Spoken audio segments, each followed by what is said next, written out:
घटिला अंत आसिला बीजेडी प्रार्थी तालिका 3 दिन तले 18 लोकसभा आसन पर बीजेपी प्रार्थी घोषणा करने पर समस्त नजर थिला केतेबेले प्रार्थी घोषणा करिबो बीजेडी।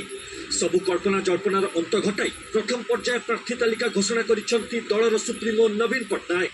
आज विजु जनता दल प्रथम लिस्ट घोषणा करुच एवं आपण मानकर आशीर्वाद कामना करुच। अन्य कौनसी दल राज्य विधानसभा आसन पर प्रार्थी घोषणा करनथिबा बेले पाखापाखि अधा सीट्रे प्रार्थी घोषणा करी प्रतिद्वंदी को चमकाई दैछंती बीजेडी सुप्रीमो। किछि नेतांको टिकेट कटिथिबा बेले किछि नुआ चेहरा सामना को आनिछि दल। सबुठु बड़ कथा हेउछि संबलपुर लोकसभा रे धर्मेंद्र प्रधान को टक्कर देबे प्रणव प्रकाश दास। भुवनेश्वर रे अपराजितांको सह लड़िबे मनमथ राउतराय।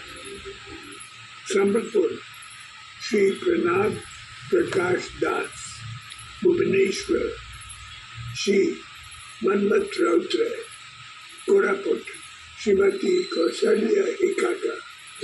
हिंजिळीरू लड़िबे नवीन, आठगड़ू रणेन्द्र, बिंझारपुर लड़िबे बाचस्पति प्रमीला मल्लिक। मुख्यमंत्री नवीन पट्टनायक तांको पारंपरिक निर्वाचन मंडली हिंजिळीरू निर्वाचन लड़िबे। मुख्यमंत्री समेत राज्य मंत्रिमंडल 14 जन को पुणी थरे प्रार्थी करिछि बीजेडी। दलर वरिष्ठ नेता देवी प्रसाद मिश्र, प्रताप देव, अतनु सब्यसाची, विक्रम आरुख, निरंजन पुजारी, प्रदीप अमात को मिली दलीय टिकेट। केन्द्रापड़ा लोकसभा लड़िबे अंशुमान, पाटकुरा विधानसभा अरविंद महापात्र। जननायक बिजुबाबू पट शिष्य नलिनी महांती पुओ अंशुमान महांती और विजय महापात्र पुओ अरविंद महापात्र बीजेडी रे मिसिजिबा परे सेमानंकु निर्वाचनी मैदान जोगाई दैछि दल।